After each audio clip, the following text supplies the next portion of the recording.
Hi folks, Tim here from Youth Work Hacks, and I'm interviewing today Jonny Price, who is a church resource officer from Church Army. How are you doing, Jonny? Yeah, I'm good, thanks, Tim. Good to see you. Yeah, it's good to see you. In fact, this, I think, I might be wrong, but I think this is the shortest I've ever seen your beard. Yeah, I timed it all very well with where we are in the lockdown at the moment, and visited the barber for a super short trim about 2 weeks ago. So yes, it's very smart. Thank you. I'm hiding the hair under the hat for good reasons. I have a similar problem with thinning hair up here and not wanting to display it too much. Do you know what I've discovered? I mean, this is about as much beard as I've ever had. I'm having a lockdown experiment where I stop shaving and see what happens. But when I eat ice cream or yogurt or milk, I get these two white tusks right here that I don't know about until somebody tells me. And because at the moment it's just me and my wife, I can be walking around the house for hours with these two white tusks next to my lips. That is disgusting. Thanks very much. Jonny, why don't you tell us a little bit about who you are and what you do? Yeah, so at present I'm working for Church Army, who've been around for about 140 years. So I'm working for them as their church resource officer, developing, curating, creating resources to enable local churches to put evangelism and mission front and centre of everything they do. Before that, I was a youth and children's worker for about 14 years. Working down in southeast London and in North Yorkshire over that time, and doing various bits and pieces sort of training youth workers within that as well. Fantastic. We're going to talk about Gen Z today, or iGen, this current generation of teenager. Before we get into the specifics, because Jonny's done a lot of research on this, can you give us a broad brushstroke? Who are Gen Z, iGen? Who are these current teenagers? Yeah, so the sort of technical stuff, so Gen Z birth years are between 95 and 2012.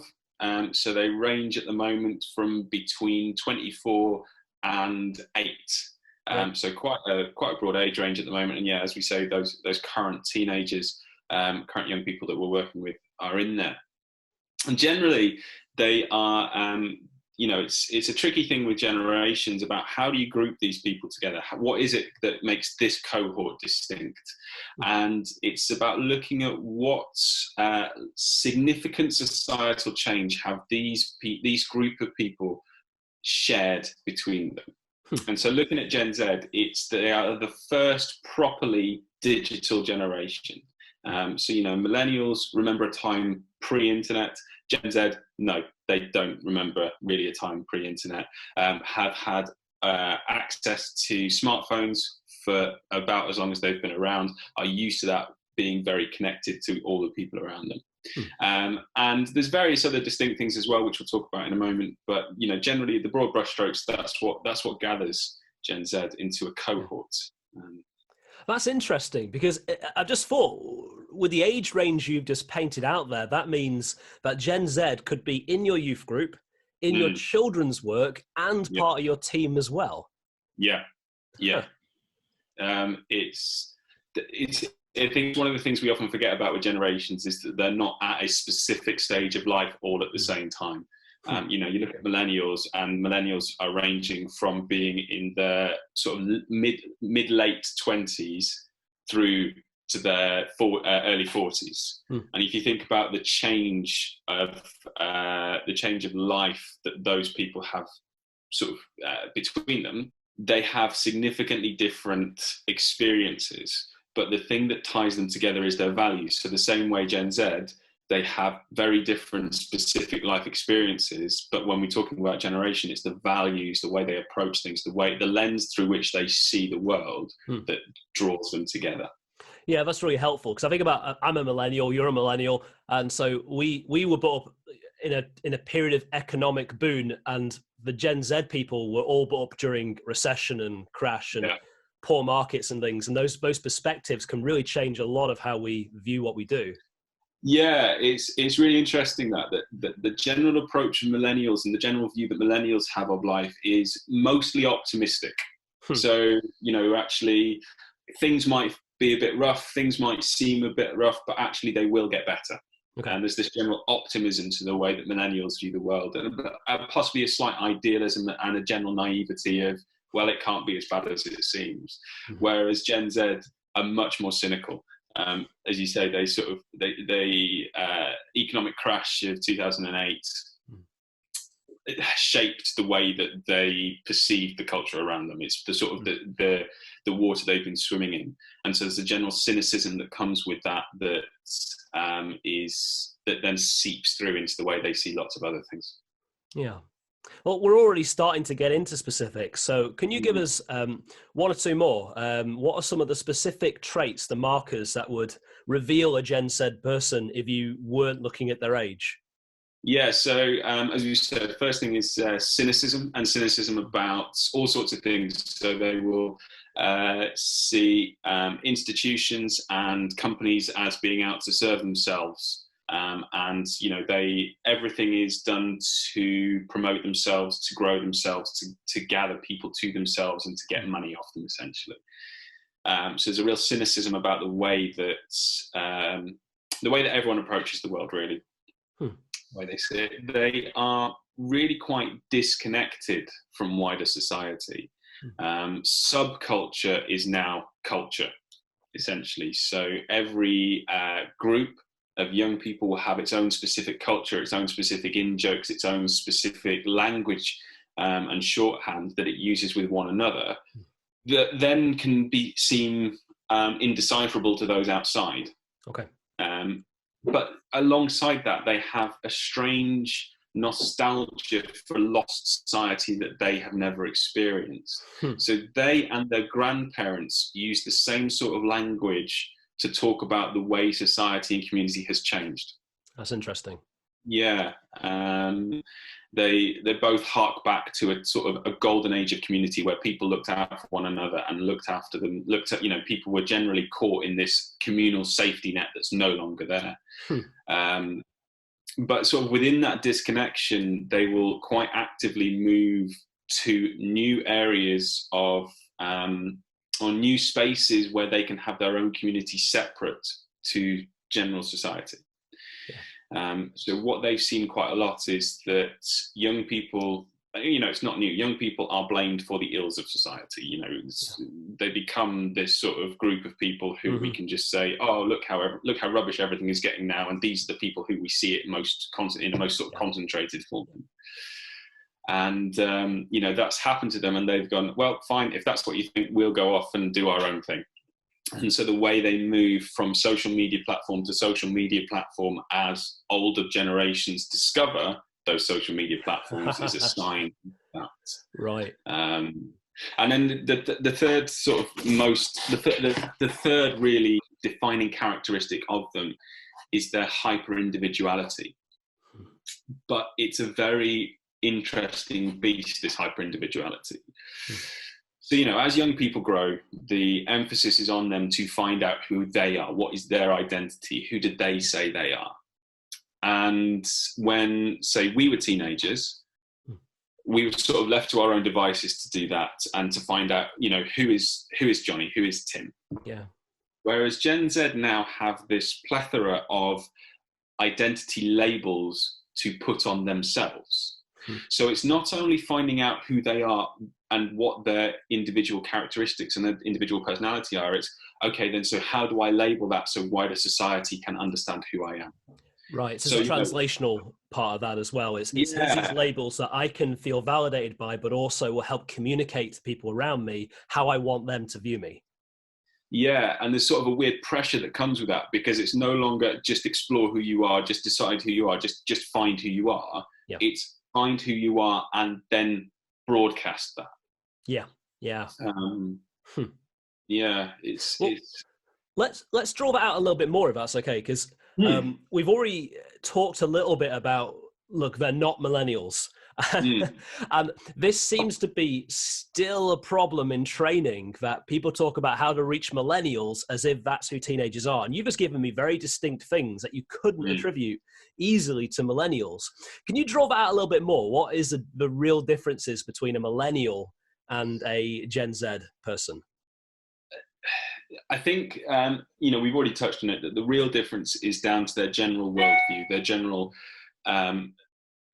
cynicism and general optimism. So those sort of fundamental ways that they view the world.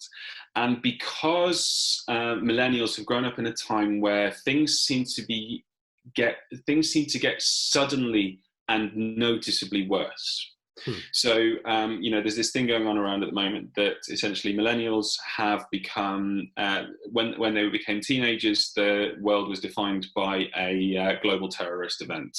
And when they entered the world of work, this world was changed by the Great Recession. And then now, as many of them are entering parenthood, we suddenly have global pandemic. So there are sudden, noticeable global shifts that define specific moments in millennials' lives. Yeah. And so they sort of see this sudden changes and assume that it can happen both ways. So if things can get noticeably and suddenly worse because of a specific event, things can get noticeably and suddenly better because of a specific event. And so there's sort of that idealism and simplistic's too harsh, but a sort of relatively simplistic worldview of that. Gen Z are much more nuanced in the way they see the world. There is an understanding of the hard graft that needs to go into positive change. If you've grown up in a culture defined by significant economic change that's then leads to austerity and a decade of austerity, even if you're not that conscious of it, the language around it seeps into your worldview. And so the general and slow progressive change is something that they expect and are used to. Okay. Well, it's interesting you mentioned these sort of cataclysmic defining events, because as you mentioned, we're kind of living through one of those right now. I mean, this coronavirus pandemic is changing the shape of culture around us, and this could be another seismic shift in culture. Do you think what's happening right now is going to shape the very conversations we're having about this Gen Z group? I do, because for many of them, it's coming at a critical moment. I wonder if what we'll see is essentially Gen Z splitting into older Gen Z and younger Gen Z. So older Gen Z, those who are facing this significant challenge through more adults' eyes, who are in the world of work. And, there's this study out that says that under 25s who are in the world of work will be those who are most significantly affected, because they're more likely to be in jobs that are affected by the downturn of the pandemic. Okay. And then those who are facing it from a more adolescent perspective, whose academic future is now significantly changed, possibly making them even more cynical, even more disconnected and self-sufficient and self-reliant. There was a thought and a reflection that entrepreneurialism within Gen Z would be much higher than in millennial generation, because they've seen that actually you can only really rely on yourself.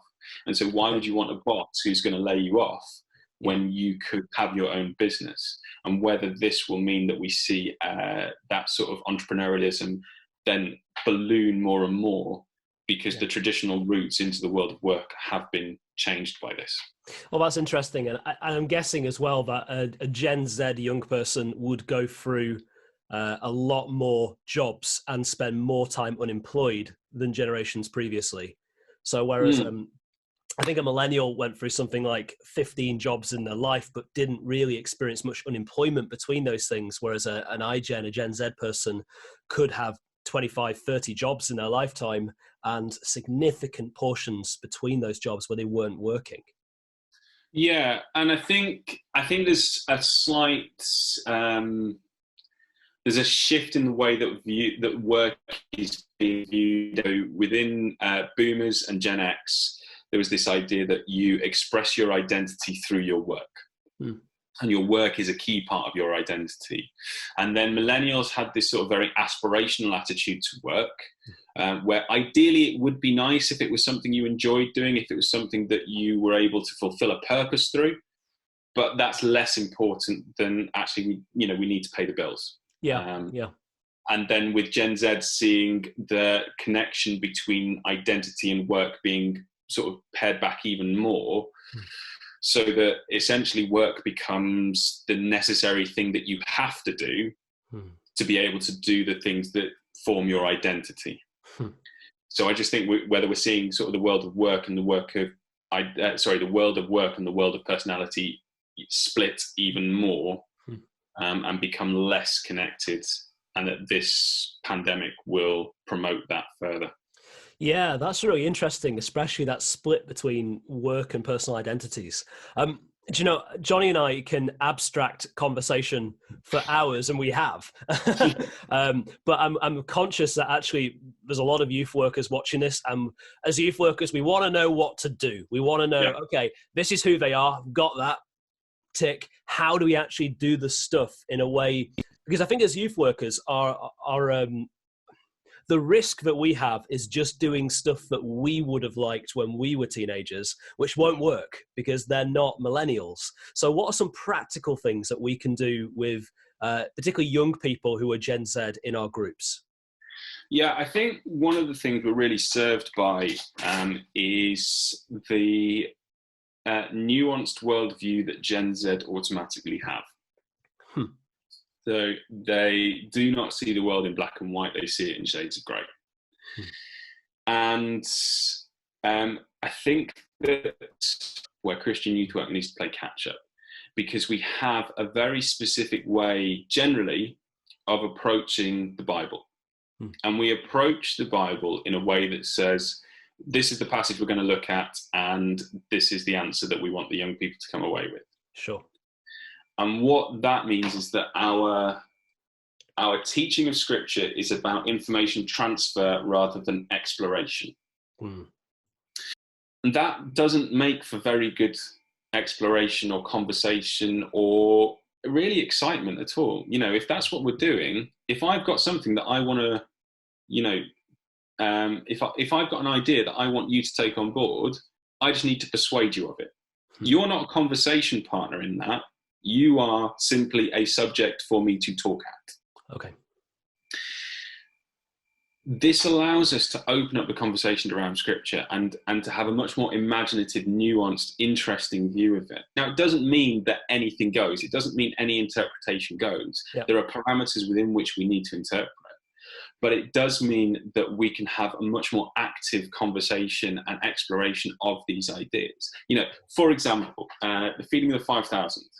So read through it, pick out something, pick out a detail, pick out something that stands out to you that seems strange. And the reason that I love the feeding of the 5,000 one so much, particularly in Mark, is there's this detail in Mark 6:39 where he has them sit down on the green grass.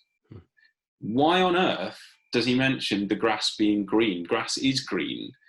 Well, no, it's an allusion to Psalm 23, the Lord is my shepherd, I shall not want. He makes me lie down in green pastures. You know, there's layers to that. There's layers to these stories. You know, what does it mean to have Jesus clear the temple in view of him as the Messiah? What does it mean to have Jesus quoting from a psalm as his last words on the cross? You know, what does this, what deeper narratives do these things speak into that have huge implications for our world today? All of these are things that we can dig into when we appreciate the nuanced worldview that Gen Z bring to everything. They don't want easy answers. They want to wrestle with these things. They want to explore these things. They want to be captured by these things. And our Bible is a fantastic tool for doing that. No, that's really helpful. Thanks, Jonny. Do you have any last words? Anything that you'd love to bring into this conversation that I've just not given you room for?